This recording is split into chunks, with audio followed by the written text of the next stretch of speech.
विशेष 9 दिवसीय नवरात्रि शिविर में विराजमान सभी साधक भाइयों बहनों, देश भर से और विदेश से आए हुए हमारे सभी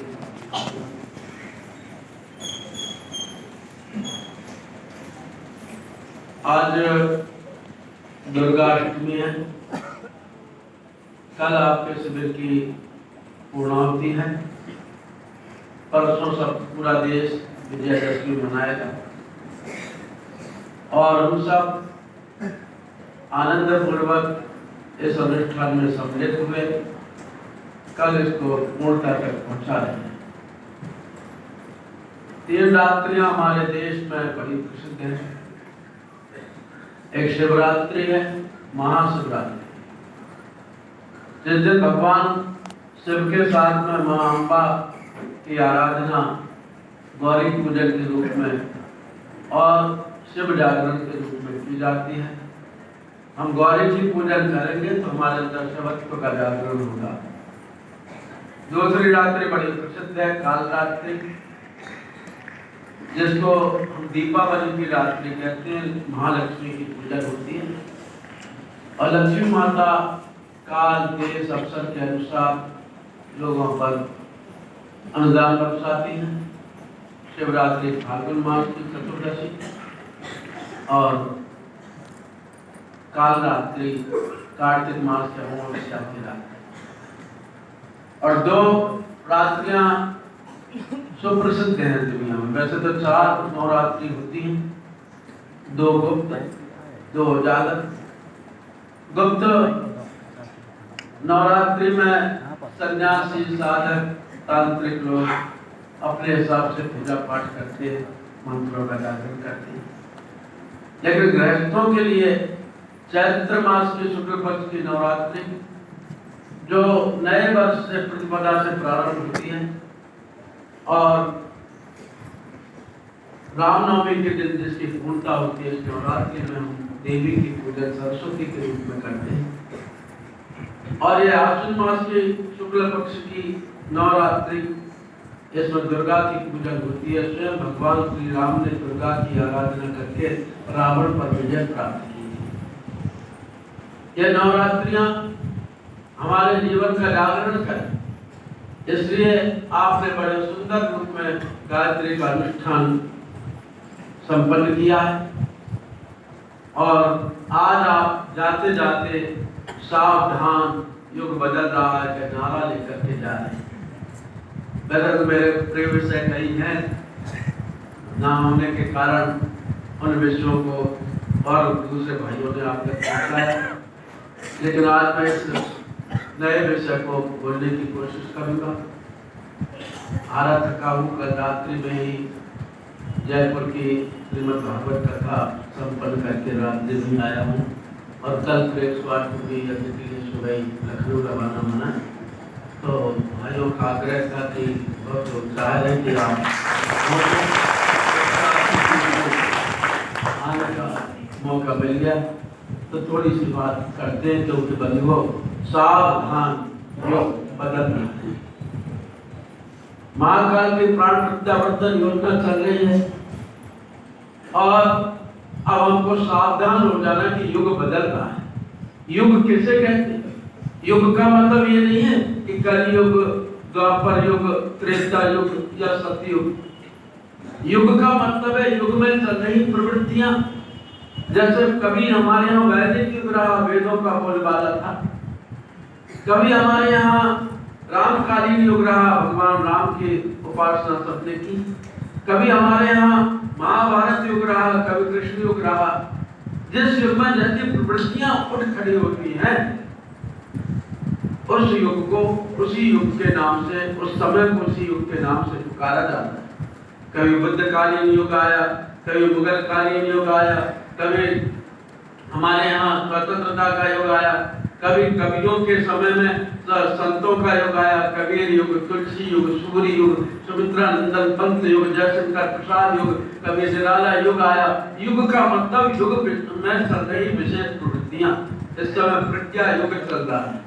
प्रज्ञा योग अर्थात हम सब प्रज्ञा की ओर जा रहे हैं और जाकर के हम लोगों को सावधान कर रहे हैं कि अब अपनी जो शिथिल दिनचर्या चल रही है उसको बदल करके आप योग की ओर, प्रज्ञा की ओर कदम बढ़ाओ। क्योंकि योग का मतलब केवल समय नहीं है, योग का मतलब है हमारा खान पान, योग का मतलब है हमारी वेशभूषा, योग का मतलब है हमारा आचार विचार, योग का मतलब है हमारा चलना फिरना, उठना बैठना, वाणी वेश, योग का मतलब है हमारा ज्ञान, योग का मतलब है विज्ञान, योग का मतलब है हमारा साहित्य, हमारी संस्कृति, योग का मतलब है हमारा धर्म कर्म। इन सब में परिवर्तन लाना है क्योंकि ये सब विखंडित होते हुए चले जा रहे हैं। आज हमारा आचार विचार देखो तो, आज हमारा व्यवहार देखो तो, वेशभूषा देखो तो, आज का हमारा जो है दुनिया का जो व्यवहार है उसको देखो तो इन सब में विकृति आ रही है। इसलिए सोना ही कलयुग है,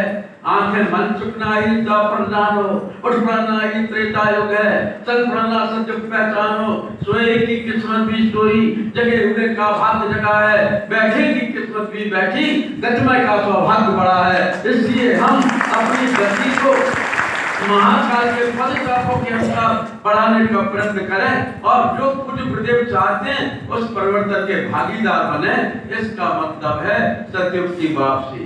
इसका मतलब है बंधुओं कि ये सावधान हमको बदलना है और युग बदलेगा। ये नारा परम पूज्य गुरुदेव ने दिया जबकि चारों ओर नैराश्य का अंधेरा था, कहीं कुछ दिखाई नहीं दे रहा था, घनीभूत अंधकार छाया हुआ था। सब लोग सोच रहे थे कि तीसरे विश्व युद्ध में सारी दुनिया चौपट हो जाएगी।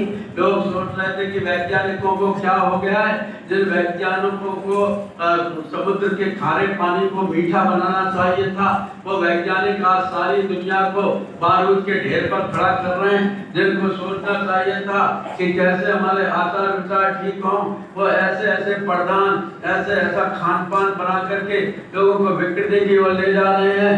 आज चारों तरफ आज भी अंधकार युग में जी रहा है। मैं धर्माचार्यों को सुनता हूँ तो मुझे बड़ी हंसी आती है कि धर्माचार्य जीवन जीने की कला ना सिखाकर बिलपत्र पर ओम नमः शिवाय लिख दो और शहद से लिख दो, तुम्हारा ये हो जाएगा और एक लोटा जल सभी समस्याओं का हल, जाने क्या क्या करके लोगों को ऐसा गुमराह करना। सफेद फूल वहां नहीं चढ़ाना चाहिए, लाल फूल यहाँ नहीं चढ़ाना चाहिए, ऐसा गुमराह कर रखा है धर्माचार्यों ने कि मुझसे पुराण की जब मैं कथा सुनता हूँ तो एक भी श्लोक उस कथा में नहीं निकलता है, एक भी कोई कथा नहीं आती, बस बहकाने जैसी बातें चल रही है।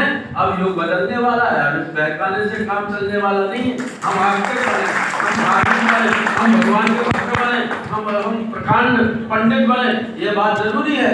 लेकिन लोगों को पंडित बनकर के बहकाएं, कथावाचक बनकर के बहकाएं और लोगों को और भ्रम में डालें। वैसे तो हर आदमी भ्रम में जी रहा है, पता नहीं आज क्या होता चला जा रहा है। मैं राजनेताओं की बात करूं तो राजनेता केवल अपनी वोट की रोटियां सेंकने में लगा हुआ है। जिस राजनेता को देश को प्रगति के सोपान पर पहुंचाने का प्रयत्न करना चाहिए था, वह सोच रहा है कि देश खोखला कैसे हो जाए और किस तरह से आज राजनीतिक रोटियां सेंकी जा रही हैं। मैं धर्माचार्यों की बात करूं कि राजनेताओं की बात करूं कि चित्रकारों की बात करूं कि साहित्यकारों की बात करूं कि फिल्मकारों की बात करूं कि बिजनेस जगत की व्यापार जगत की बात करूं, आज जहां पर देखो वहीं पर बर्बाद शमन करने के लिए जब एक ही उल्लू काफी था, बर्बाद शमन करने के लिए जब एक ही उल्लू काफी था, हर साथ को उल्लू बैठा है। अंजाम गुलिस्तान क्या होगा, इस देश का क्या होगा, धर्म का क्या होगा, संस्कृति का क्या होगा। इस बात पर वेद मूर्ति तपोनिष्ठ परम पूज्य गुरुदेव पंडित श्री राम शर्मा आचार्य जी ने चिंतन किया, मंथन किया और कहा कि हम इस युग को बदल करके रहेंगे। इसलिए विकृति टिकने नहीं पाएगी, मूल मान्यताएं चल नहीं पाएंगी, अंधविश्वासों का दलदल और कुरीतियों का कीचड़ और मूल मान्यताओं की ये मृत्यु आदमी के जीवन में आने नहीं पाएगी। हम आदमी के जीवन में आमूल चूल परिवर्तन कर देंगे। क्यों कर देंगे? क्योंकि अंधकार ज्यादा है। आज जहां पर भी जाते हैं, जिस गांव में भी जाते हैं, जिन भाई बहनों से भी बातचीत करते हैं, चाहे वो सेठ हो, चाहे वो मजदूर हो, चाहे वो ऑफिसर हो, चाहे वो चपरासी हो, नेता हो, अभिनेता हो, भाई हो, बहन हो, नगरीय हो या ग्रामीण हो, हर आदमी एक ही बात कहता है कि जमाना बहुत बिगड़ गया। अगर जमाना कहां से बिगड़ गया? आवाजों की तो जैसे पहले चलती थी, आग वैसे जलती जैसे पुराने जमाने में जलती थी, पानी वैसे वैसे बहता बरसता जैसे पुराने जमाने में बरसता था, फल फसल जल जो का त्यों है, इंसान जो का त्यों है, आसमान जो का त्यों है, धरती जो की त्यों है, प्राणी जगत जो का त्यों है, और ये वनस्पति और पशु पक्षी जो के त्यों है। फिर क्या बिगड़ गया जिससे सारा जमाना बिगड़ गया? सदयुग की वापसी हो कैसे जाएगी? युग बदल कैसे जाएगा? बंधु कुछ नहीं बिगड़ा, आदमी के विचार बिगड़ गए, और विचार ही दुनिया की सबसे बड़ी दौलत है। जब विचार बिगड़ते हैं तब अयोध्या में एक रानी के विचार बिगड़े थे। वो रानी कैसी थी? भगवान श्री राम को अपने प्राणों के समान प्रिय समझती थी, और जब मंथरा ने आकर के कहा, महारानी जी आपको नहीं पता कल राम को राज तिलक होने वाला है, तो कैकेयी ने मंथरा से कहा था, अरे मंदमती तुझे ये क्या हो गया है? तुझे पता नहीं है कि राम जी को राज तिलक हो रहा है? तो इससे बड़ी खुशखबरी और कोई नहीं। प्राण समान राम प्रिय मोरे, तिल कर तिलक शोभ कस तोरे, मुंह पर करही प्रतीति विषेखी, मैं कर प्रीति परीक्षा देखी, राम तिलक जो सासे काली, तो ही देव मन भावत आली। यदि वास्तव में राम को राज तिलक हो रहा है तो मैं तुझे मनोभाव की इनाम दूंगी, अपने गले का नौलखा हार तेरे गले में डाल दूंगी, तेरे सोने से मढ़वा दूंगी, तुझे चांदी से जड़वा दूंगी, तेरे ऊपर हीरे मोतियों की वर्षा करवा दूंगी, तुझे मिठाई के कुंड में बिठा दूंगी, तुझे वस्त्राभूषणों से ला दूंगी। इससे बड़ी खुशखबरी और कोई नहीं। इतने सुंदर वचन कहने वाली कैकेयी के मन मस्तिष्क में जब कलयुग आया, जब दुर्विचार आए, जब कुप्रवृत्तियां उसके जीवन में आई, राज्य का लोभ और पुत्र का मोह जब कैकेयी के ऊपर हावी हुआ, कैकेयी हमारे अंदर की प्रवृत्ति का नाम है, और हमारे अंदर सतयुग का जो सदाचार होना चाहिए था, सतयुग की वापसी के लिए जो सहकार होना चाहिए था, जो सांस्कृतिक चेतना होना चाहिए, वह नहीं है। हमारे ऊपर लोभ और मोह की दुष्प्रवृत्तियां हावी होती हुई चली जा रही है। ये लोभ आदमी के ज्ञान को मिटाता है, और ये मोह आदमी की सामाजिकता का हनन कर देता है। यही बात हुई कैकेयी के ऊपर भी, जब पुत्र का मोह राज्य का लोभ हावी हुआ, तो वही कैकेयी 2 घंटे बाद में गोप भवन में महाराजा दशरथ से क्या कहने लगी थी? सुनो प्राण प्रिय भावत जी का, देव प्रथम पर भरते टीका, मांगम दोषर वर कर जोरी, पूर्वनाथ मनोरथ मोरी, तापस वेश विशेष उदासी 14 बरस राम वनवासी। 14 वर्षों के लिए राम को वन में जाना चाहिए, और राम वन को नहीं गए तो सुन लो, हो अपराध मुनिवेश धर जो न राम मन जाए, मोर मरण रावण आए तो रब समझो मन माई। प्रातः काल होते होते यदि राम वन को नहीं गए तो मैं मर जाऊंगी, तुम्हारी बदनामी हो जाएगी, मैं आत्महत्या कर लूंगी, मैं सरयू में डुबकी लगा लूंगी, मैं कुआं में कूद जाऊंगी, मैं जहर खा लूंगी, मैं आग लगा लूंगी, मैं इस महल के छत से कूद पड़ूंगी और आत्महत्या कर लूंगी। बंधु आज कलयुग कितने तेज हमारी खोपड़ी पर हावी होता हुआ चला जा रहा है। छोटी छोटी सी बातों पर आदमी हीरे जैसी जिंदगी को बर्बाद कर देता है, चुटकियों में आत्महत्या की बात सोचने लगता है। लेकिन आत्महत्या दुनिया का सबसे बड़ा भीषण जघन्य पाप है। अरे शरीर में रह करके तो हम टैबलेट खा सकते हैं, शरीर में रह करके तो कैप्सूल खा सकते हैं, शरीर में रह करके तो हम जो है सलाइन चढ़ा सकते हैं, मेडिसिन दे सकते हैं, लेकिन आत्महत्या को तो रौरव नरक मिलता है। भूत पलित प्रेत प्रसाद डाकनी सांकनी चुड़ैलनी की योनियां मिलती हैं, हवा में वो आत्माएं तैरती रहती हैं और बड़ा कष्ट भुगतना उनको पड़ता है। लेकिन आज आदमी का दुर्विचार तो देखो, कलिकाल तो उसके सिर पर ऐसा हावी होता हुआ चला जा रहा है कि क्या कहूं। अच्छे अच्छे धर्मशील में बता रहा था जयपुर में मानसरोवर में कि परीक्षित जैसे धर्मशील पर ऐसा विचार आ गया कि उसने महात्मा का अपमान कर दिया। हर आदमी राजा परीक्षित है, क्यों? क्योंकि पथ में कांटे तो होंगे ही, सुंदर निर्धर भी होंगे, पर सुंदरता तृष्णा में पदभोर दलाला कहीं पदे फिर मस्तक को पड़ते होंगे। जब महाकाल की पूजा में पर थोड़ा भी असमंजस में पदभूल न जाना कहीं पदे। आज हर आदमी राजा परीक्षित है, उसके पग पग पर परीक्षाएं होती हैं, प्रलोभन आते हैं, लोभ आता है, मोह आता है, आकर्षण आता है, जो है लोकेशना आती है, विद्वेषना आती है, पुत्रेशना आती है और आदमी की मति मलिन होती चली जाती है। कैकेयी के अंदर भी जब मति मलिन हुई तो आज उसकी हालत भी वही होगी जो आज हुआ है। आज देखो आत्महत्या का कैसा काम चल रहा है। अगर लड़की से कुछ कह दो तो जहर खाने तैयार हो जाती है, बहू से कुछ कह दो तो वो जो है जलने के लिए तैयार हो जाती है, पति से कुछ कह दो तो घर से गायब हो जाता है, ससुर से कुछ कह दो तो रेल की पटरियों पर जाकर के बैठ जाता है, सास से कुछ कह दो तो नदिया में कूदने तैयार हो जाती है, माँ से कुछ कह दो तो कुआं में कूदने के लिए तैयार हो जाती है, देवर से कुछ कह दो तो ऊपर छत पर से कूदने के लिए तैयार हो जाता है, जेठ से कुछ कह दो तो पेड़ पर से कूदने के लिए तैयार हो जाता है। आज आदमी को आत्महत्या तो चुटकियों जैसा काम हो गया। लेकिन मैं घोषणा पूर्वक कहता हूँ कि आत्महत्या आदमी के लिए अंत में बड़ी दुखदायी होती है, इसलिए कभी इसका विचार भी नहीं करना चाहिए। लेकिन कैकेयी कह रही कि मुनि बेसदर जो न राम बन जाई और मना लावर है तो हम समझो मनमाई। परिणाम क्या हुआ बंधुओं, कलिकाल हावी हुआ। सतयुग त्रेता युग में भी सतयुग से दूर हुई जब रानी कैकेयी तो कितना बड़ा उत्पाद हुआ। महाराजा दशरथ को असमय में स्वर्गवासी हो जाना पड़ा।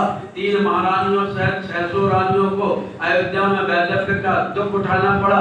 श्री राम लक्ष्मण और सीता जी जंगल में 14 वर्षों तक भटके। भैया भरत नगर छोड़कर के गांव से बाहर जंगल में रहने लगे। शत्रुघ्न जी का पूरे रामचरितमानस में नाम नहीं आया कि आखिर वो करते क्या रहे राम राज्य तक। और बंधुओं, आप देखो अयोध्या वासियों के नींद और भूख चली गई जब भगवान श्री राम विजय प्राप्त करके रावण को मारकर विजयादशमी के बाद जब अयोध्या लौटे और उनके स्वागत में पूरी अयोध्या उमड़ पड़ी तो उन्होंने पूरे अयोध्या वासी से पूछा, भैया मेरे स्वागत में सब लोग आए, सब बड़े बूढ़े आए, माता बहनें आई हैं, युवा भी आए हैं, लेकिन 14-15 साल की उम्र के बच्चों से लेकर के गोदी तक के बच्चे दिखाई नहीं जा रहे। क्या बच्चों को आप कमरों में बंद करके आए हो क्या? तो बूढ़े अयोध्या वासी ने रोते रहते हुए कहा, राम जब से तुम अयोध्या छोड़ करके गए तब से किसी के घर में बच्चे पैदा नहीं हुआ। जब से तुम अयोध्या से गए तब से किसी के घर में मंगल गीत नहीं गाए गए, किसी का विवाह शादी नहीं हुआ। और अयोध्या वासियों ने नींद और भूख त्याग करके और कैसे जीवन जिया है ये कहते नहीं बन रहा। बंधुओं, वास्तव में देखा जाए तो एक महिला की विकृति के कारण इतना अनर्थ हो गया। लेकिन आज तो सारी दुनिया पर जब नजर डाली परम पूज्य गुरुदेव ने युग दृष्टा के रूप में, तो उन्होंने देखा कि मेरी भारतीय संस्कृति की अस्मिता कितने खतरे में पड़ती चली जा रही है। संस्कृति और विकृति में बदलती चली जा रही है। आज वह राष्ट्रीय धर्म दिखाई नहीं देता, आज युग चेतना कहीं दिखाई नहीं देती, हर आदमी विकृत विचारों में पड़ा हुआ है। तब उन्होंने कहा कि सावधान, युग बदल रहा है, हम सतयुग की इसका मतलब ये हो कि हम सतयुग की वापसी की ओर जा रहे हैं। और सतयुग की वापसी की ओर जाएगा आदमी तो उसका जीवन कैसा होगा, उसकी पहचान कैसी होगी? वह घर कारण में नहीं लगा रहेगा, वह गृह जंजाल में नहीं लगा रहेगा, बल्कि वह परमपिता परमात्मा का सच्चा भक्त बन करके भगवान की बगिया को हरा भरा रखने का प्रयत्न करेगा। इसी का नाम है सावधान, युग बदल रहा है। अब दूसरों को भी सावधान करना है, स्वयं भी सावधान रहना है। कब तक हम घिसा पिटा जीवन जीते रहेंगे, कब तक हम नकेल का बगैर बने रहेंगे? नहीं साहब, हम तो ऐसे ही करेंगे जैसे पुराने जमाने में लोग करते थे। पुराने जमाने में लोग बैलगाड़ी से सफर करते थे। अब आप लखनऊ से, कानपुर से, असम से, उड़ीसा से, बंगाल से, राजस्थान से, मध्य प्रदेश से, उत्तर प्रदेश से, उत्तराखंड से शांति कुंज आए हो तो आप बिहार से, झारखंड से भी अगर आप बैलगाड़ी में आते तो बैल भी बन जाते और गाड़ी भी छूट जाती। अब रेलगाड़ी का जमाना चल रहा तो रेलगाड़ी से चलो ना, क्यों आप लकीर के फकीर बने हुए हैं? नहीं साहब, जब हम छोटे से थे तो मम्मी की गोद में लेट करके दूध की बोतल से दूध पीते थे। अब आप 40-50 साल के हो गए तब भी दूध की बोतल से दूध पियोगे? अरे नहीं साहब, अब हम बड़े हो गए, अब गिलास से, लोटा से, कटोरी से दूध पिएंगे। नहीं साहब, हम छोटे थे तब इतनी सी चड्डी पहनते थे, अब आप बड़े हो गए तो लुंगी लगाइए, पजामा पहनिए, पैंट पहनिए, धोती पहनिए, अब कैसे लकीर के फकीर बने रहेंगे। तो आदमी आज लकीर का फकीर बना रहता है। नहीं नहीं नहीं, परम पूज्य गुरुदेव ने कहा कि अब दोबारा से सतयुग के बाप से लाना, सावधान, युग बदल रहा है। और सावधान क्यों किया? सावधान इसलिए किया कि ये बड़ा काम है, और अगर सावधानी हटी तो दुर्घटना घटी। इसलिए हमको क्या करना होगा?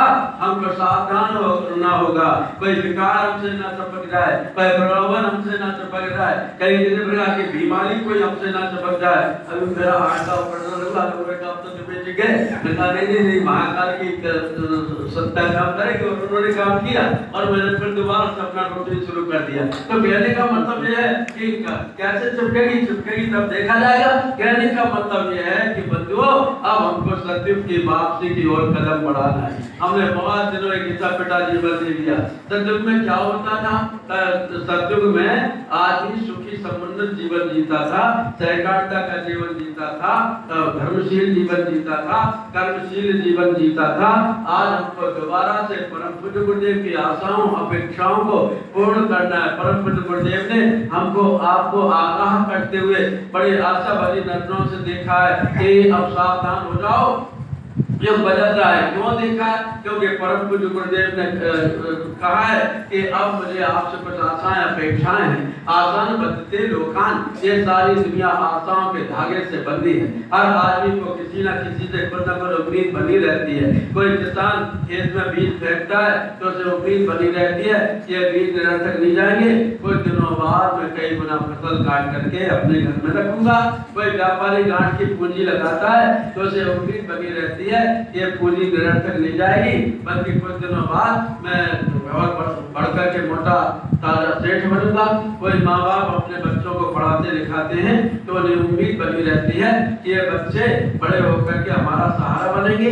कोई भी कार्य करता है तो उम्मीदों से करता है। आसान बंधते लोकान, भगवान ने ये बगिया बनाई, संसार बनाया, तो उन्हें उम्मीद है कि इस संसार को मेरा ये राजकुमार हरा भरा रखेगा। और परम पूज्य गुरुदेव ने युग निर्माण योजना बनाई। उन्होंने योग तीर्थ शांतिकुंज की स्थापना की, अंतरराष्ट्रीय गायत्री परिवार की संरचना की। उन्होंने युग परिवर्तन की सुनिश्चित संभावना को संकल्प में परिवर्तित किया। तो क्यों? उनको क्या आशा अपेक्षा है? उनको भी हमसे, आपसे, आपसे, आपसे, सबसे आशा अपेक्षा है कि हम परम पूज्य गुरुदेव के अंग अवयव बनकर के काम करें। अगर बैठे रहेंगे तो आज इतिहास इस बात का साक्षी है, जो हाथ पर हाथ रख के बैठा रहा उसको किसी ने नहीं जाना, और जिसने भगवान का कार्य किया वह किस प्रकार से इतिहास में स्वर्णाक्षरों में लिखा गया। तो ये अपना नाम स्वर्णाक्षरों में लिखाने का समय है। ये समय भगवान का कार्य करने के लिए है।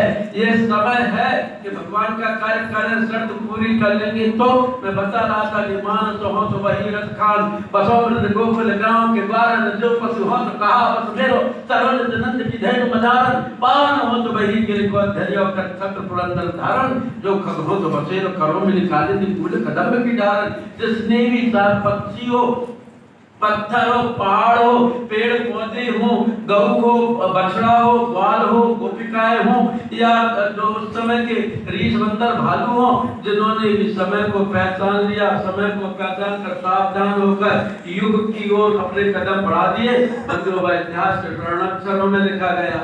आज परम पूज्य गुरुदेव हमको आपको श्रेय दे देना चाहते हैं और स्वर्णाक्षरों में लिख देना चाहते हैं। उन्होंने आशा अपेक्षा की है कि मेरा बेटा, मेरा परिजन, मेरा पुत्र, मेरा शिष्य मेरे अनुरूप कार्य करेगा, और हो नहीं पा रहा है इसका मतलब हम गुरु जी के अनुरूप कार्य नहीं कर पा रहे हैं। जैसे गुरुदेव ने कहा कि आप मेरे हाथ बन जाओ, हाथ बन जाओ। हाँ, बड़ी शर्त नहीं बताई।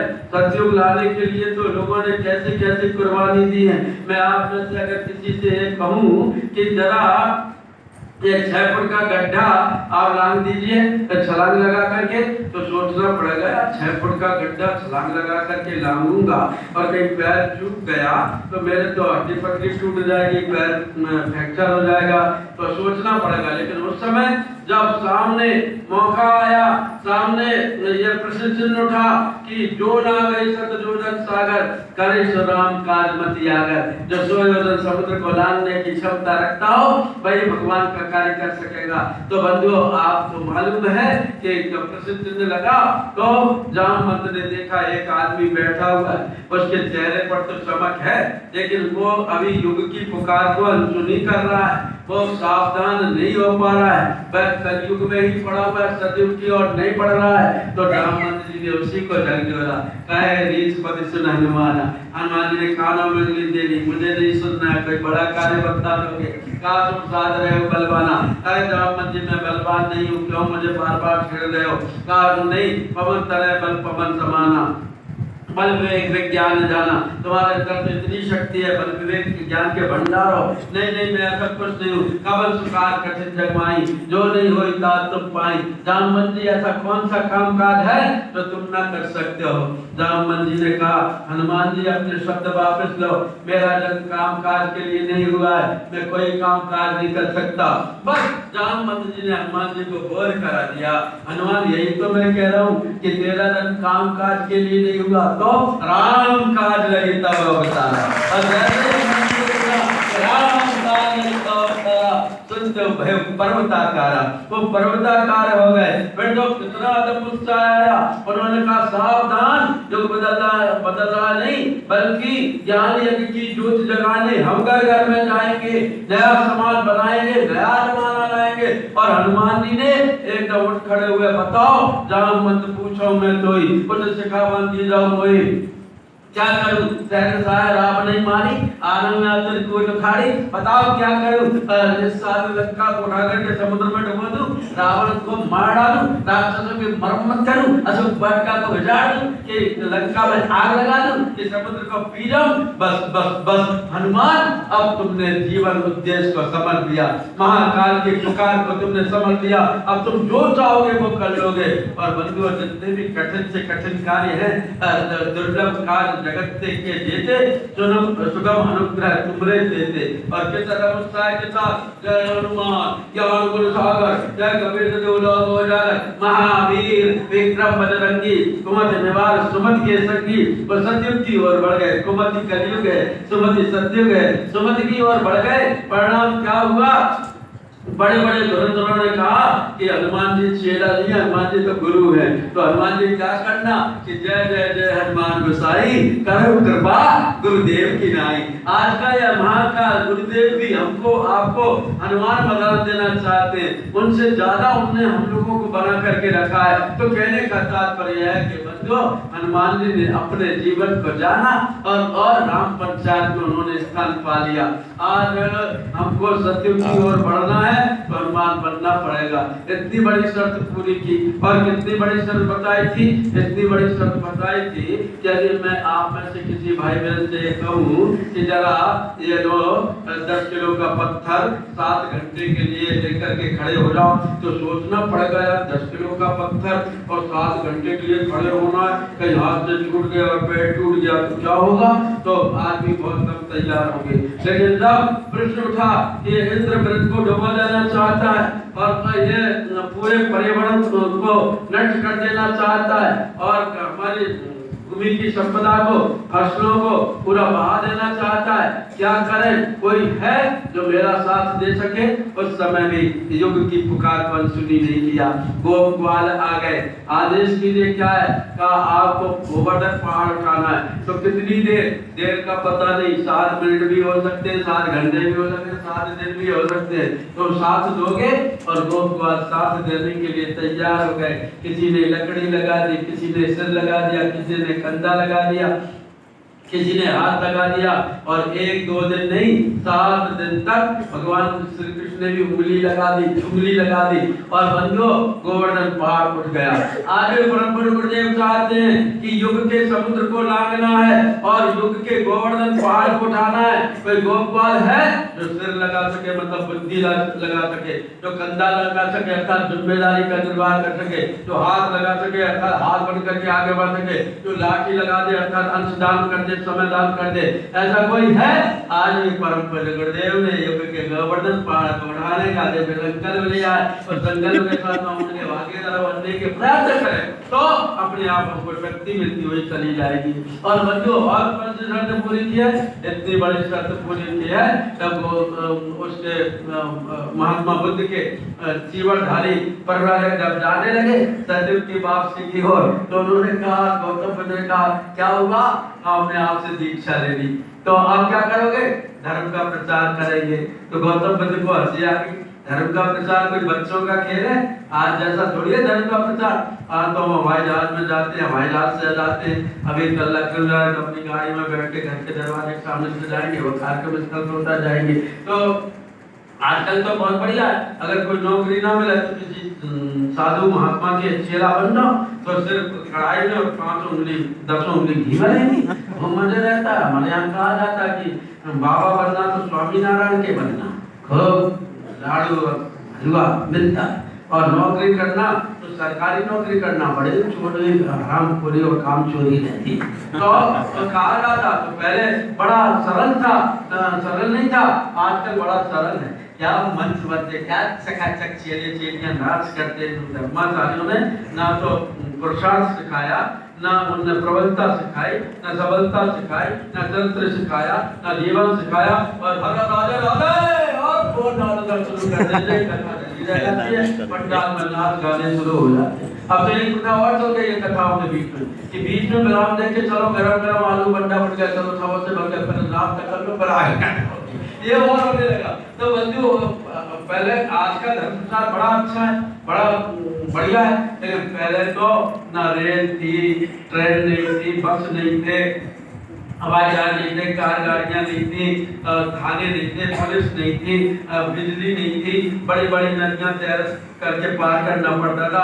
जंगलों में खूंखार डाकू तलवार लिए रहते थे। तो गौतम बुद्ध ने कहा कहाँ जा रहे हो? आपके धर्म प्रचार के लिए। लोगों ने कहा तुम धर्म के प्रचार करोगे, लोग तुमको गाली देंगे। कहा तो क्या हुआ? शब्द तो वायुमंडल में विलीन हो जाते, गाली दे दी, भाई तेरा वो खराब हुआ, हमारा क्या बिगड़ा? रात दिन हमें 20-25 गाली तो यहाँ पड़ जाती। तो इसका क्या मतलब है? इसलिए कोई बोले तो ये नहीं है कि किसी ने गाली दी थी तो शब्द तो गए, अब हमें कहाँ लगी गाली। अच्छा तो लोग तुम्हें थप्पड़ मार देंगे। गौतम बुद्ध ने कहा तुम धर्म की बात कर थप्पड़, तो हम गाल को सहलाते में थोड़ी मालिश हो जाएगी हमारी, अच्छा और फिर आगे बढ़ जाएंगे। कल गाली नहीं, लोग तुम्हें पत्थर मार देंगे, तुम गुरु जी की बात करोगे और बुद्ध की बात करोगे। तो कहा पत्थर, हम मलम पट्टी करा लेंगे, फिर आगे बढ़ जाएंगे। कहा पत्थर ही नहीं, इतने खूंखार लोग मिलेंगे जंगल में कि तुम्हारी जान मार देंगे, तुम्हारा गला काट देंगे डाकू लोग। तो उन्होंने कहा महात्मा आपने ही तो बताया है कि नैनम सिद्धि सत्राणि नैनम धरती पाप का न जैव गृहत्यापो न सुसति मारता बासांस दीनानि यथा ध्याय नमानि गृह्णाति नरो पराणि तथा शरीरस्य व्याह जिना नैयानि संयाति न वालिने।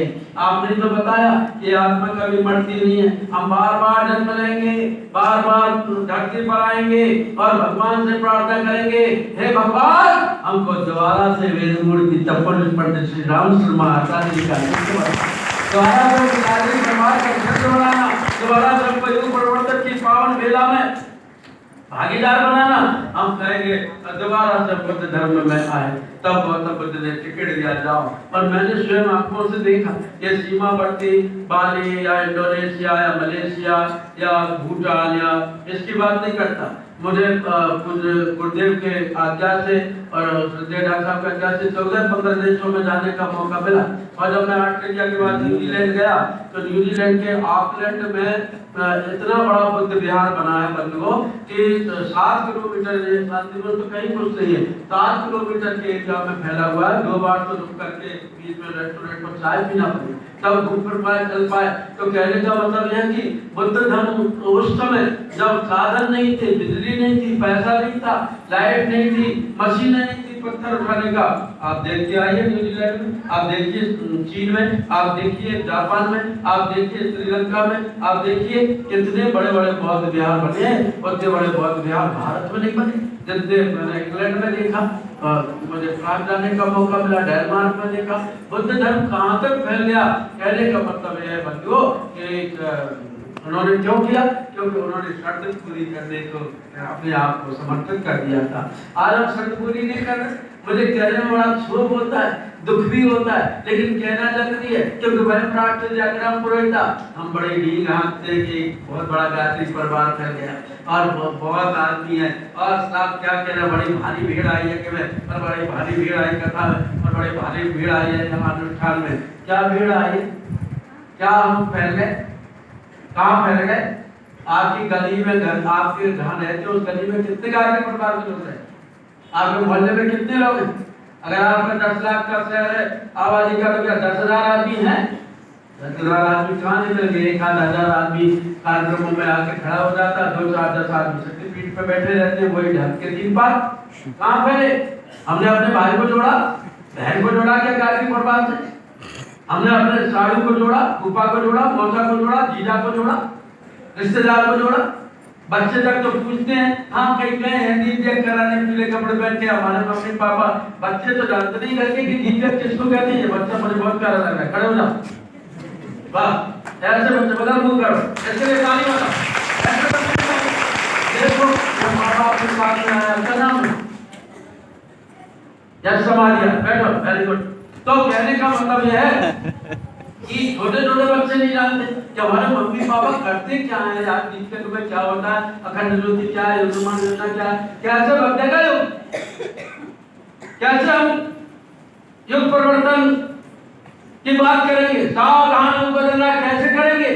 अपने लोगों को जोड़िए, अपनी पत्नी को जोड़िए, अपने पति को जोड़िए, अपने भाइयों को जोड़िए। नहीं जुड़ते प्रयत्न करते रहो, जैसे साइकिल के पहिए पर रेक मार घिसते रहते, जैसे जैसे उसकी जंग निकल जाती है चमकने लगता, ऐसे आपकी मेहनत निरर्थक नहीं जाएगी, लोग जुड़ जाएंगे। अभी तो मैं एयरपोर्ट पे खड़ा रहता हूँ, एक का गायत्री परिवार का आदमी मिलता है, रेलवे स्टेशन पर एक आध दो कोई गायत्री परिवार के आदमी इतनी भीड़ में दिख जाते हैं, बस अड्डे पर खड़े रहो 1-8 घंटे तो 1-2 आदमी गायत्री परिवार के दिखते हैं। अभी हम घुसते कहाँ हैं? अभी हम फैले कहाँ हैं? अभी हम विकसित कहाँ हुए हैं? अभी हम फले फूले कहाँ हैं? केवल अहंकार करते कि हम फैल गए? नहीं नहीं नहीं, सावधान हम बदल रहा है। अगर ये करना है तो मेहनत करना होगी, तो आगे बढ़ना होगा और उसके लिए परिश्रम करना होगा। बंधुओं, ये परम पूज्य गुरुदेव ने शर्त बताई और जब शर्त कितनी बड़ी पूरी की है, इतनी बड़ी शर्तें भी युग परिवर्तन के लिए लोगों ने पूरी की है। जब महात्मा जी ने कहा अंग्रेजों भारत छोड़ो, तो महात्मा गांधी की आवाज सुनकर जो कई व्यक्ति स्वतंत्रता संग्राम की राह पर नौछावर हो गए और जिन्होंने स्वतंत्रता संग्राम में अपने प्राणों की कुर्बानी कर दी। स्वतंत्रता संग्राम सन 1947 से नहीं, 1857 से शुरू हो गया। मंगल पांडे के बाद में मंगल पांडे के समय से शुरू हो गया था और कितनी बड़ी शर्त पूरी थी। स्वतंत्रता संग्राम में भाग लेने का मतलब यह था कि आज तो स्वतंत्रता संग्राम सेनानी की संपत्ति कुर्क कर ली जाती थी या उसको फांसी के फंदे पर झुला दिया जाता था। और इतनी बड़ी शर्त पूरी करने के बाद भी जो चाहे महारानी लक्ष्मीबाई हो, चाहे भगत सिंह हो, चंद्रशेखर आजाद हो, चाहे राम प्रसाद बिस्मिल हो, चाहे राजगुरु हो, चाहे राजा कृष्ण मेनन हो, चाहे पंडित मदन मोहन मालवीय जी हो, चाहे गोपाल गोखले हो, चाहे बाल गंगाधर तिलक हो, चाहे बंधु उस जमाने के और राष्ट्रीय नेता हो जिन्होंने युग की पुकार को सुन लिया, महात्मा गांधी की आवाज को सुन लिया और जो राष्ट्रीय स्वतंत्रता संग्राम की सेना में भर्ती हो गए, चाहे वो सत्याग्रही रहे हो, चाहे वो बलिदानी रहे हो, उनके स्वर्णाक्षरों में नाम लिखा गया। और बंधुओं, आज उनको हम लोग अमर शहीद अमर रहे, भारत के शहीद अमर रहे नारे लगाते हैं। क्यों? क्योंकि उन्होंने उतनी बड़ी शर्त पूरी की थी। पूरे गुरुदेव ने इतनी बड़ी शर्त पूरी नहीं बताई आपको युग परिवर्तन के लिए कि आप हनुमान जी जैसे कूद जाओ समुद्र में, या ये भी नहीं कहा कि आप गोवर्धन पहाड़ उठाओ। गुरु जी ने ये भी नहीं कहा है आप लोगों से, मैं जाते जाते कह रहा हूँ कि आप गौतम बुद्ध के परिवारक जीवनधारी परिवारक बन जाओ, कमंडल हाथ में ले लो। ये भी नहीं कहा कि आप अपनी संपत्ति को कराओ। गुरु जी ने 2 चीजें बताई हैं, युग की मांग समय दान अंशदान, युग की मांग समय दान अंशदान। और हम उसमें भी पीछे रह रहे, हमारे सामने सन 2026 खड़ा हुआ है, हमारे सामने अखंड दीप की जन्म शताब्दी खड़ी हुई है, हमारे सामने बदरिया माता जी की जन्म शताब्दी खड़ी हुई है, हमारे सामने युग परिवर्तन की उनका खड़ी हुई है, हमारे सामने नारा उद्घोषित हो रहा है, सावधान युग बदल रहा है। हम बार बार लोगों को आशा दिला रहे हैं कि सतयुग की वापसी होगी, लेकिन होगी कब? तब शर्त पूरी करेंगे। कौन सी शर्त पूरी करना है? बंदो, ये दो हाथ दिए हैं भगवान ने, समयदान अंशदान। एक समयदान, एक समयदान का, एक अंशदान का, एक समयदान का, एक अंशदान का। कहते ना, ये तो मेरे बाएं हाथ का काम है। बायां हाथ हमारे समयदान का होना चाहिए, दायां हाथ हमारे अंशदान का होना चाहिए। यदि आज जो महाकाल बोल रहा है कि सतयुग आएगा, तो आएगा कैसे? जब हम पूज्य गुरुदेव के हाथ बनना है। हाथ बनना है, हाथ क्यों? क्योंकि हाथ बड़ा महत्वपूर्ण अवयव होता है। आप जानते हैं ना, सिर पर डंडा पड़ता है तो हाथ ऊपर जाता है, पैर में कांटा चुभता है तो हाथ निकालता है, किसी को बुलाना हो तो हाथ काम आता है, किसी को भगाना हो तो हाथ काम आता है, किसी को खड़े करना हो तो हाथ काम आता है, किसी को बिठाना हो तो हाथ काम आता है, किसी को मारना हो तो हाथ काम आता है, किसी को बचाना हो तो हाथ काम आता है, किसी को कुछ देना हो तो हाथ काम आता है, किसी से कुछ लेना हो तो हाथ काम आता है, किसी को चुप करना हो तो हाथ काम आता है, पेट में खुजली चलती है तो हाथ से खुजाते हैं, और भोजन करना हो तो थाली में मुंह धो के भोजन कोई नहीं करता, हाथ से करते हैं, और स्नान करना हो तो सिर कोई नहीं धोता, हाथ से स्नान करते हैं। हाथ के बिना कुछ नहीं होता बंधु, ये हाथ बिना सक्रिय है। आप सतयुग की वापसी के लिए आप सावधान बदल रखिए, गुरु जी के हाथ बन जाओ। अगर आप बैठे हुए मेरा आज ये टॉपिक सुन रहे हैं तो, लेकिन आपका हाथ नहीं बैठा, कोई नाम कोई ऐसे कर रहा है, कोई दुपट्टे को ऐसे कर रहा है, कोई उंगली चट कर रहा है, कोई ये कान में उंगली घुसाए हुए, कोई फोन देख रहा है, कोई कुछ काम कर रहा है, वो देखो सिर को ऐसे खुजा रहा है, कोई किसी का हाथ शांत बैठा है, कोई घड़ी देख रहे हैं, हाथ किसी का शांत नहीं बैठता। अर्थात आप युग परिवर्तन के लिए शांत मत बैठ जाना। आदमी सो जाता है लेकिन उसका हाथ नहीं सोता।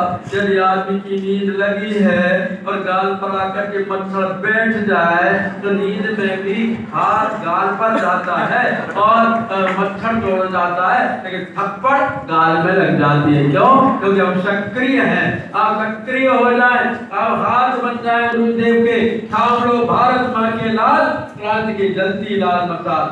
मैं कहूंगा थाम लो भारत माँ के लाल, आप कहेंगे क्रांति की जलती लाल मसाल। थाम लो भारत माँ के लाल, थाम लो भारत माँ के लाल, परम पूज्य गुरुदेव ने ज्ञान यज्ञ की लाल मसाल थामने के लिए कहा है। इसके लिए होगा कब, कैसे होगा? महाकाल की उम्मीदें क्या है? महाकाल ने कोई बहुत बड़ा काम नहीं बता दिया कि आप घर छोड़ दो, आप दुकान छोड़ दो, आप मकान छोड़ दो, आप बीवी बच्चों को छोड़ दो, आप तो छोड़ करके बाबा जी बन जाओ। ऐसा गुरु जी ने नहीं कहा। कोई अगर आपसे कहता है तो गुरु जी का ऐसा संदेश नहीं। गुरु जी ने यह कहा है कि आप घर रहते हुए परम गुरुदेव का कार्य करें, आप दुकान पर रहते हुए गुरुदेव का कार्य करें। आप भगवान के कार्य के लिए किसी बंधन में नहीं है, आप केवल गुरु जी के हाथ बन जाओ, क्योंकि बंधन तो अपने आप आपके साथ में गठबंधन कर लेंगे, वो अपने आप आपके साथ में चल पड़ेंगे।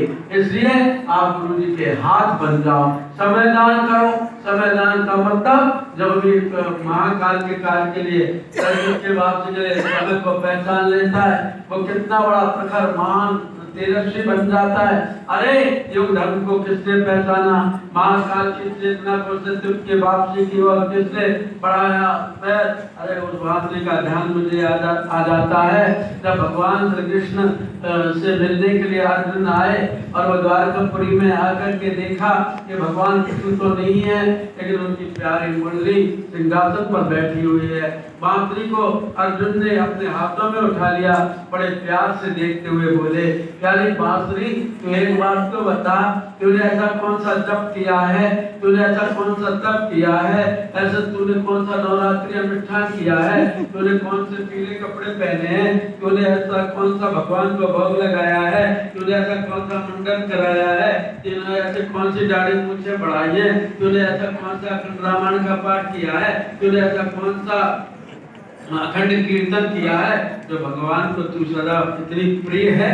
भगवान तुझको हमेशा इतना प्यार करते हैं, अपने हाथों में लिए रहते हैं, भगवान अपनी गोद में बिठा रहते हैं तुझे, अपने होठों पर रखे रहते हैं, अपने कमर में खुरसे रहते हैं। और आज तो तू इतनी बड़ी भाग्यवान है बांसुरी कि तू आज साक्षात भगवान के सिंहासन पर विराजमान है। बता तूने कौन सा पुण्य किया? बांसुरी ने हंसते हंसते कहा, अर्जुन मुझे नहीं पता कि मैंने कोई जप किया है कि नहीं किया, मैंने कोई तप किया है कि नहीं किया, मैंने कोई माला घुमाई है कि नहीं घुमाई, मैंने कोई अनुष्ठान किया है कि नहीं किया। अर्जुन मुझे नहीं पता कि मैंने कोई भजन कीर्तन किया कि नहीं किया, मैंने अस्वाद भोजन खाया है कि नहीं खाया, लेकिन मैंने अपने आप को तपाया है, अपने आप को गलाया है। सत्य की वापसी के समय मैं चुप नहीं बैठी रही, मैंने कार्य किया है। कैसे? देख मेरा आनंद कितने बड़े बांस के रूप में हुआ, बड़ा ही आया और मुझे काट करके घर ले गया। अर्जुन मैंने उप भी नहीं किया, मैं अपनी जिंदगी के समय को भगवान के लिए समर्पित करती रही और मैंने उप भी नहीं किया। इसके बाद में बड़ाई ने मेरे बांस के टुकड़े टुकड़े कर दिए इतने बड़े बड़े, तब भी मैंने कुछ नहीं कहा। फिर बड़ाई ने मेरे ऊपर रौंदा फेरा, मुझे चिकना किया, तब भी मैंने कुछ नहीं बोला। फिर उसने जो है गर्म लोहे की छड़ लेकर मुझको फोला किया, मैंने कुछ भी नहीं कहा, ये कष्ट भी सहती रही। फिर उसने मेरे ऊपर 7 छेद बना दिए मेरे शरीर पर, तब भी मैंने कुछ नहीं कहा, ये कष्ट सहती रही। मैं मुस्कुराती रही, मैं गाती रही, मैं हंसती रही, मैं सारे गामा पाधानी सा सानी धापा मागारे सा गा गा करके लोगों को मीठे स्वर सुनाती रही। और भगवान ने उठा करके मुझे अपने होठों पर रख लिया। अर्जुन को पता चला कि बेचारे अपनी मुक्ति को अगर तू मर जाता है, इदाना खाप में मिलकर गुले गुलजार होता है। जैसे अपनी अवन्यता, जैसे अपनी वासना, जैसे अपनी इच्छा, जैसे अपनी कामना, जिसने अपना वैभव भगवान के चरणों में समर्पित कर दिया, बांसुरी बन जाती है। भगवान श्री कृष्ण की पहचान, जैसे भगवान राम की पहचान धनुर्धर है, वैसे ही भगवान कृष्ण की पहचान बंशीधर है। और ये बांसुरी कितने भाग्यवान बन गई। छोटे छोटे लोगों को जब मैं डबरी बजाते देखता हूँ, जो लोग बिना पढ़े लिखी बहनें उनको दीपक संचालन करते देखता हूँ, तब मैं देखता हूँ कि जिन बहनों ने किताब भी नहीं पढ़ी वो इतने बढ़िया प्रज्ञा गीत मंच से गा रही हैं। कभी कभी मैं संगीत वाले भाइयों को नहीं ले जाता तो वहीं के लोकल लोगों को बुलाता हूँ, क्या गीत गाती हैं, क्या ये बच्चे यज्ञ कराते हैं, क्या बड़े बूढ़े यज्ञ कराते हैं, ये सब क्या है? इन्होंने अपना सर्वस्व समर्पण किया नहीं, इन्होंने केवल अंशदान संविधान किया और गुरु जी ने इनको कहां से कहां पहुंचा दिया। अगर बांसुरी को तराजू के एक पड़ने पर रखा जाए और दूसरे पड़ने पर भगवान श्री कृष्ण के वैभव को रखा जाए, उनके मुकुटमाला, उनके वैजंती माला, उनकी मणिमाला, उनका पीतांबर, भगवान का स्वर्ण मुकुट, उनके आभूषण कवच कुंडल तराजू के एक पड़ने पर रखा जाए तो वजन किसका ज्यादा होगा? बंधु पूरे आभूषण एक पड़ने पर, बांसुरी केवल एक पड़ने पर, तो वजन किसका ज्यादा होगा? कि घोड़े पखा से ऊपर रखियो और गुंजी की माल गले पहनोगी, घोड़े पीतांबर ललकोटी बन गोधन ग्वारन संग करोगी। भाव तो वही मेरो रस खान सो तेरे कहे सब स्वागत होंगे पया मुरली मुरली धर की अदरान धरी अदरान धरम अदरान धरी अदरान धरम अदरान धरी अदरान धरम। बार-बार कहना पड़ा कि नहीं, बांसुरी की टक्कर कोई नहीं ले सकता। लेकिन कृष्ण तो हमको अपने ओंठों पर रखने के लिए तैयार है, अपनी कमर में खुरसने के लिए तैयार है, कृष्ण तो अपने सिंहासन पर बिठाने के लिए तैयार है। लेकिन क्या हमने अपने आप को खाली किया? क्या हमने हमारे जिंदगी रूपी बांसुरी में तो काम क्रोध लोभ मोह द्वेष दंभ भय ईर्ष्या असूया अज्ञान अंधकार क्या मैल भरा है? क्या इस मैल को निकाल करके हमने अपने आप को भोला बनाया? अगर ये मैल भरा रहेगा तो हम युग धर्म का परिपालन नहीं कर सकते, तो महाकाल के सतयुग की वापसी की ओर पैर नहीं बढ़ा सकते। इसलिए सबसे पहले साधना से अपने आप को पवित्र करें, संस्कारों से परिवार को पवित्र करें और सभ्यता से समाज को ठीक करें और बंधुओं समर्पण से राष्ट्र निर्माण की ओर कदम बढ़ाएं, तब हम सदैव की वापसी की ओर कदम बढ़ा सकेंगे। लेकिन हमने जाना ही नहीं, हमने पहचाना ही नहीं। जिसने अपने आप को जाना पहचाना तो अपने प्राणों का उत्सर्ग भी यदि उसने कर दिया तो छोटे छोटे लोग इतिहास के पन्नों पर लिखे गए। बंधुओं, जब भारतीय संस्कृति की सीता भगवान राम के जमाने में त्रेता युग में सीता जोर जोर से रो रही थी, करा रही थी, चीत्कार कर रही थी, चीख भर रही थी, विपद मोर को प्रभु सुनावा, रासम खावा। अरे कोई है या रासम है या गधा पुरोडास यज्ञ का हिस्सा खाना चाहता है, क्या मेरी रक्षा कोई कर सकेगा? हाँ, जगदेव एक रघुराया, यही अपराध विशाल उठाया। और बंधुओं, आज भी जाने कितनी सीताएं चीत्कार कर रही हैं। अब समय आ गया है कि हमको सतयुग की ओर वापसी करना है। क्यों? क्योंकि अब अंधकार युग ज्यादा बढ़ता चला जा रहा है। पहले तो एक पांडु को पीलिया रोग था, लेकिन अब तो हर आदमी दारू पीने के कारण उसका लीवर डैमेज हो गया, समय पर भूख ही नहीं लगती है और पीलिया रोग से पीड़ित है। उस समय तो एक जायत को टीबी हुई थी, लेकिन आज तो पूरे देश और विदेश के अस्पतालों में मैंने देखा टीबी के मरीजों से विषय वासना भोग के कारण आज आदमी टीबी का मरीज हो गया, जवानी पानी हो गई, जवानी में आदमी बुढ़ा हो गया। और बंधुओं, और क्या बताऊं, और आपको क्या बताऊं कि उस जमाने में तो एक नौस को कैंसर हुआ था, आज तो जाने कितने लोगों को कैंसर से पीड़ित देखा जा सकता है। उस जमाने में तो एक सीता का हरण हुआ था, आज तो सरेआम बाजारों से सीताओं का अपहरण होता हुआ चला जा रहा है और हम रोक नहीं पा रहे।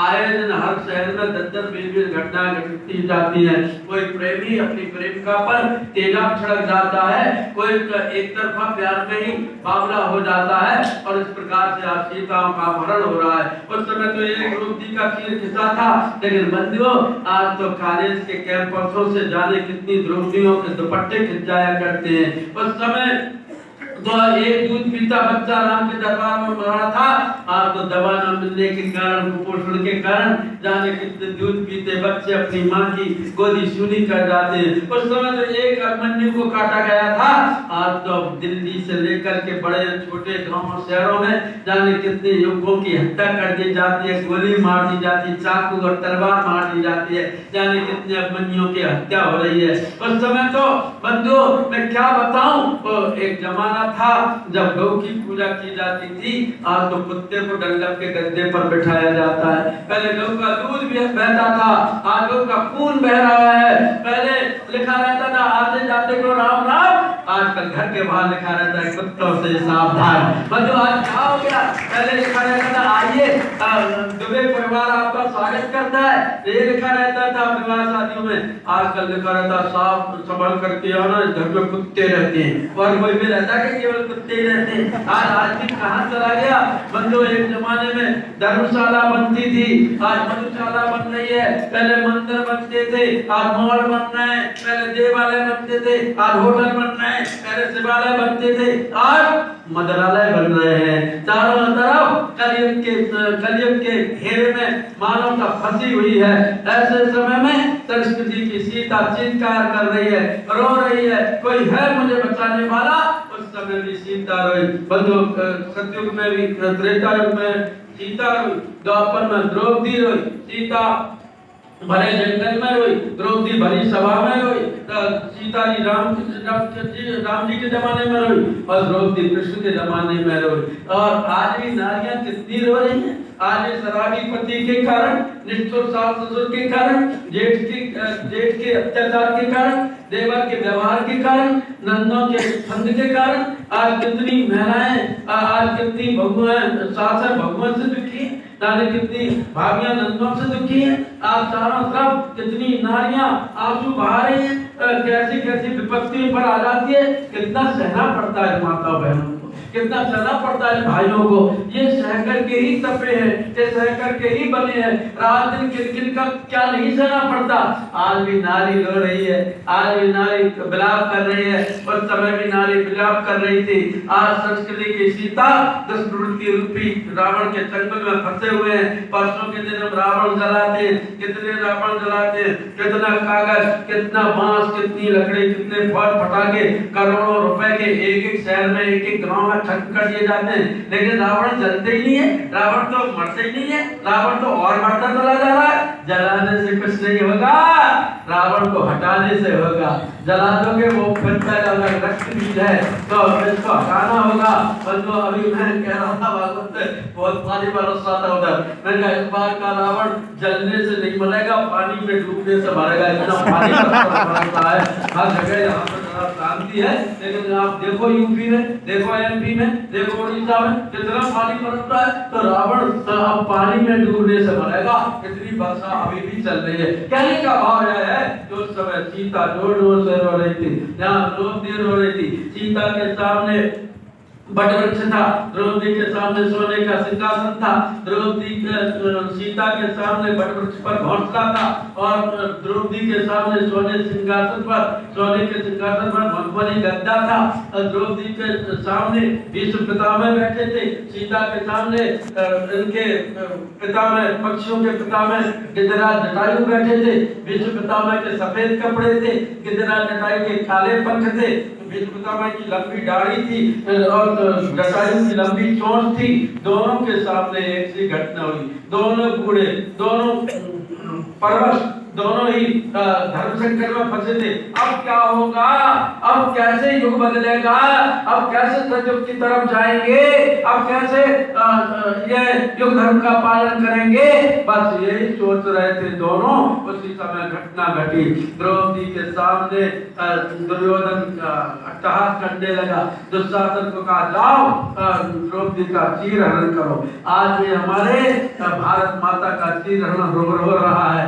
आज हमारे भारत माता के बेटे स्वयं ही अपने हाथों से भारत माता का वस्त्र खींच देना चाहते हैं, भारत माता की इज्जत उछाल देना चाहते हैं। भारत माता के साथ में जितना भ्रष्टाचार, जितना दुराचार, जितना काला बाजार, जितना नशा, जितना व्यसन, जितना कुरीतियां, जितना अंधविश्वास, जितना बुराइयां भारत माता के जीवन के साथ में हमने जोड़ करके रख दी, पुराने जमाने में कभी नहीं हुआ। द्रौपदी का चीर खींचने लगा दुशासन। द्रौपदी कह रही थी छोड़, तेरा चीर खींच रहा है, साड़ी खींच रहा है, लेकिन दुशासन में 10,000 हाथियों का बल था। दुशासन जीतता रहा। द्रौपदी ने बहुत कोशिश की, जब नहीं हुआ तो उसने रोते रोते धृतराष्ट्र की ओर देखा, नेताओं की ओर देखा, राजाओं की ओर देखा, लेकिन वो पुत्र के मुंह में अंधे बने बैठे थे। उनके मुंह से एक शब्द नहीं निकला। कितना अत्याचार बढ़ रहा है, कितना क्या हो रहा है। हमारे धर्म को, मंदिरों को, मूर्तियों को बिल्कुल नष्ट कर देना चाहते हैं। ऐसा कर देना चाहते हैं कि भारत में कभी धर्म था ही नहीं। शिव जी है तो उस पर उंगली उठा रहे हैं, कृष्ण जी है तो उसको उंगली उठा रहे हैं, कपड़ों पे तो उंगली उठा रहे हैं, तिलक पे तो उंगली उठा रहे हैं, और बढ़ता चला जा रहा है आज विदेशी षड्यंत्र हमारे देश के अंदर। कब तक चुप रहेंगे? हम चुप नहीं रह सकते। हम भारत माता के लाल हैं। दोबारा से हमारी भारतीय संस्कृति को, हिंदुत्व को जगाने के लिए आज हमको अपने राष्ट्रीय पथ पर आना पड़ेगा। और वो भी सब अट्टहास करते रहे, द्रोणाचार्य कृपाचार्य भी मौन बने रहे। भीष्म पितामह चाहते धनुष लेकर के खड़े हो जाते तो दुर्योधन की, शकुनि की, दुशासन की, कर्ण की या अश्वत्थामा की क्या औकात थी जो वो भीष्म पितामह के सामने ऐसी शरारत करते। लेकिन भीष्म पितामह राजधर्म की डोरी में बंधे रहे, पार्टी से जुड़े रहे। देश से कोई मतलब नहीं, पार्टी होना चाहिए हमारी। देश चाहे प्रशासन में चला जाए, हम इसीलिए पार्टी को ऊंचा उठाने के लिए यात्रा कर रहे हैं, वो चीज लिए ये सब कर रहे हैं। और देश चाहे गड्ढे में चला जाए, बंधु आज क्या हो रहा है, वो भी ऐसी राजधर्म की डोरी से बंधे रहे। अब द्रौपदी कहाँ जाए, अब द्रौपदी क्या करे? अपने पतियों की ओर देखा, लेकिन पति पांडव, हमारे अंदर भी पांडव है, क्षितिजल पावक गगन समीरा, और इस पांडवों के बीच हमारी आत्मा भी, द्रौपदी भी चीत्कार कर रही है। लेकिन कभी हम अपने सबल तत्वों को जागृत करने का प्रयत्न नहीं करते और किए बैठे रहते। उन्होंने जुआ खेला था ना, दो चीजें बहुत बुरी है, एक जुआ, एक व्यसन, शराब पीना। ये शराब भी बड़ी खराब चीज है और जुआ भी हमको भाव में डाल देती है। तो मैं चुपचाप बैठे रहे। तब द्रौपदी का क्या करूं? तब द्रौपदी ने दोनों हाथ लगा दी, चिल्ला पड़ी थी, अग्रे करुणा मत पांडवाना दुस्साहसेन धूर्तकेशा कृष्ण दला क्रोध रंजना था गोविंद दामोदर माधवेति गोविंद गोविंद हरे मुरारे हे नाथ नारायण वासुदेव गोविंद गोविंद रंग पाणे गोविंद दामोदर माधवेति हे कृष्ण मेरी रक्षा करो। आज का कृष्ण गायत्री मंत्र, कोई भी संकट में गायत्री मंत्र जपना, गायत्री मंत्र जपना, परम गुरुदेव की सुख चेतना वहां पर आकर के काम करती है। मैंने अभी 3-4 बार मरने से बचा मैं इन सालों में, और तो मुझे केवल गायत्री मंत्र नहीं बचा है। कहने का मतलब यह है कि एक बार तो मैं मर ही गया था, समाचार आ गए गए कभी जी के, तो पता चला नहीं आ गए लौट के।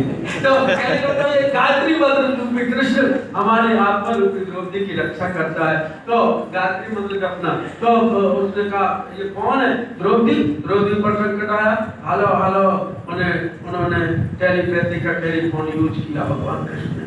कौन है? कहा मैं हूँ द्रौपदी। क्या हुआ? संकट पड़ा है, दूत द्रौपदी की केस की फाइल लाओ, द्रौपदी की केस की फाइल है। देखो इसने कभी समयदान किया, कभी अंशदान किया, कभी समयदान किया, कभी अंशदान किया, कभी धर्म को समझा, कभी महाकाल के नारे को जाना, कभी सत्य की ओर वापसी की है इसने। हाँ भगवान, इसने एक बीता भरा कपड़ा दान किया था। कब? जब 10 पैसा रोज, 20 पैसा रोज इसने जमा किया था। कब? जब आप शिशुपाल का सिर काट रहे थे तो आपकी उंगली कट गई, आपका रक्त नीचे गिरने लगा, तो 2 बहनें आपके पास में खड़ी थी। एक बहन ने सोचा कि कृष्ण का रक्त यदि जमीन पर गिर जाएगा तो धरती जल करके भस्म हो जाएगी। तो तुरंत उस सुभद्रा नाम की बहन ने अपना हाथ आपके खून की बूंद के नीचे लगा दिया, धरती पर नहीं गिरने दिया खून को। और आपने सुभद्रा को वरदान दिया था, बहन तूने मेरा खून धरती पर नहीं गिरने दिया, मैं तेरे जीते जी तेरे सौभाग्य को धरती पर नहीं गिरने दूंगा, तुझे सर्वदा रखूंगा, तेरे सौभाग्य की रक्षा करूंगा। और अर्जुन की भगवान ने कितनी रक्षा की, वो मेरा टाइम भी ज्यादा हो गया, वो विषय नहीं है, लेकिन क्या कहते हैं मैं बता सकता था कि कितनी बार अर्जुन की रक्षा की भगवान ने। और दूसरी बहन ने देखना था, अपनी कीमती साड़ी फाड़ी और गीली मिट्टी की पट्टी आपकी उंगली में बांध दी। वो वाला जमा है, इनका ब्याज राशि जोड़ो कितनी हुई, तो इतनी हुई कि दुशासन के भुजा थके जो है हसन रूप है श्याम। दुशासन में 10,000 हाथियों का बल था, लेकिन वो जो है बेहोश होकर के साड़ियों के ढेर पर के दिया, साड़ी पर साड़ी। लोगों ने देखा ये क्या चमत्कार है, सूरतिया साड़ी, ये अहमदाबादी साड़ी, ये कोलकाता साड़ी, ये गुड़िया साड़ी, ये राजस्थानी साड़ी, ये संबलपुरी साड़ी, ये उड़िया साड़ी, ये बंगाली साड़ी, ये बम्बईया साड़ी, ये साड़ी पर साड़ी, ये बिहार की साड़ी, ये साड़ी पर साड़ी, ये बनारसी साड़ी, ये चंदेरी की साड़ी, साड़ी पर साड़ी, ये रेशम की साड़ी, ये साटन पट्टा की साड़ी, ये पूनम की साड़ी, ये माधुरी की साड़ी, साड़ी पर साड़ी। और लोगों ने देखा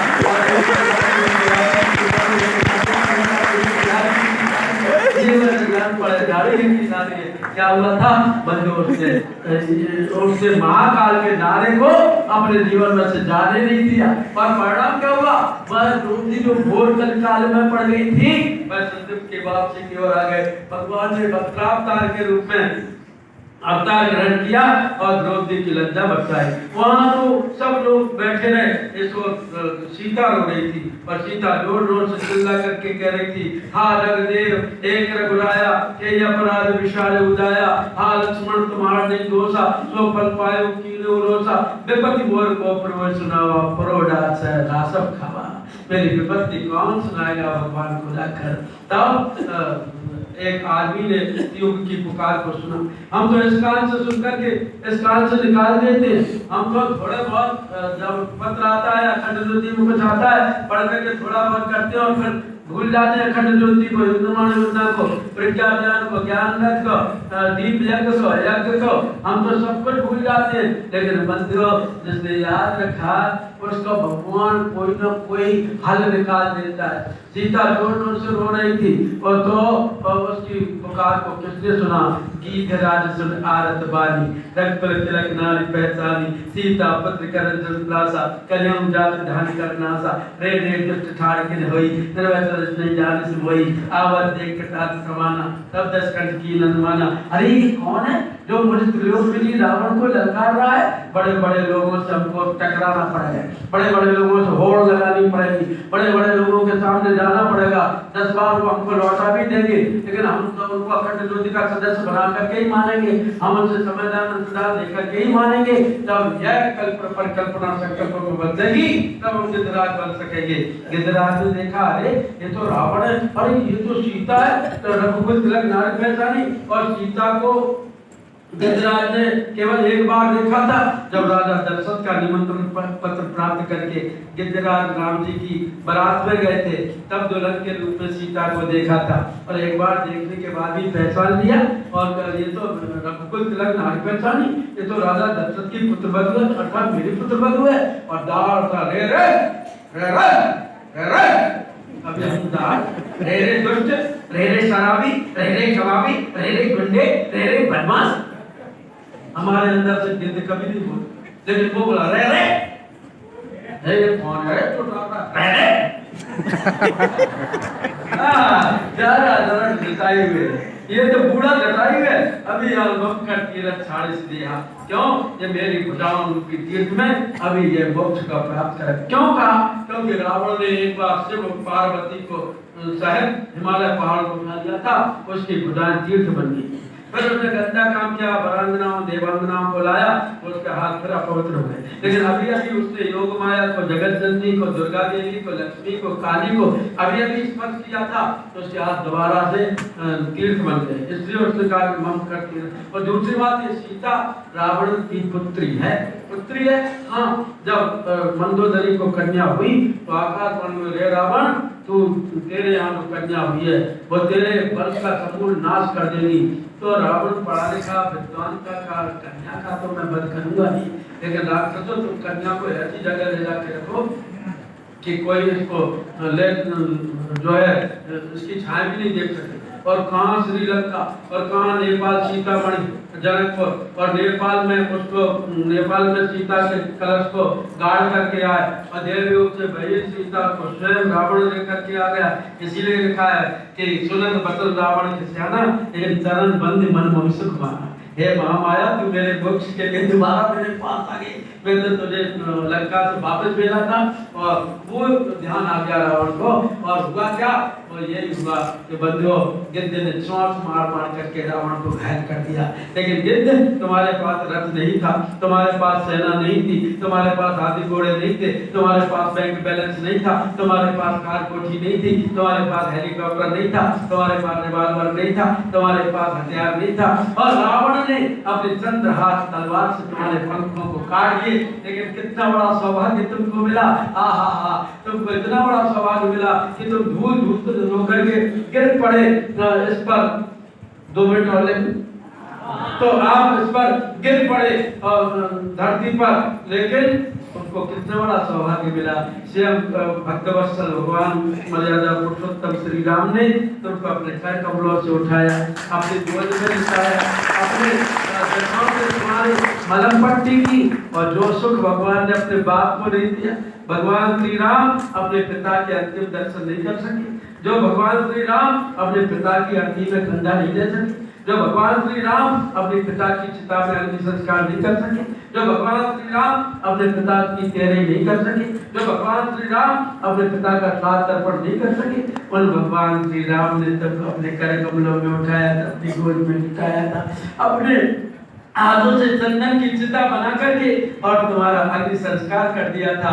सारी दुनिया के लोग कहने लगे कि बड़भागी तो बहुत सारे लोग हैं, हनुमान सब नहीं बड़भागी, नहीं को राम शरण अनुरागी, हम सब सेवा करते बड़भागी, तंत्र सगल ब्रह्म अनुरागी, बड़भागी बड़भागी, जो रघुवंश तिलक सुत्रागी, बड़भागी अंगद हनुमाना, तरन कमल श्रावण विदिनाना, सुंदर ईश्वर शुद्ध बड़भागी, जो विद्यमान वचन अनुरागी, सोई गुणक सोई बड़भागी, जो रघुवीर शरण अनुरागी। बड़भागी तो बहुत सारे लोग हैं, लेकिन अंगद को कहना पड़ा, कहे अंदर विचार मन माही, धन जटायु सबको नाही, राम काज कारण तन त्यागी, हरि ठाणे पर गए परम बड़ भागी परम केवल एक एक जरा जटायु कहा गुलाम का सिद्ध और भारत का जिद्द क्यों क्योंकि बंदियों उसने नारे को आत्मसात किया था कि ये युग बदल करके रहेगा, ये महाकाल बुला रहा है, आप कर रहा है, हमको साहस जुटाना होगा, हमको हिम्मत जुटानी होगी, हमको कुर्बानी करनी होगी,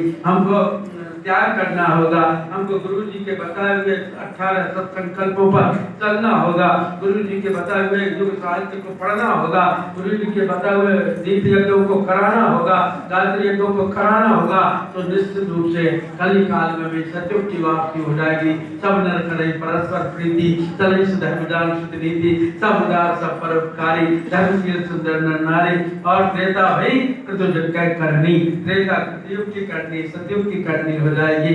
इसलिए हम परम पूज्य गुरुदेव के सपनों को साकार करने के लिए पूज्य गुरुदेव के अनुयायी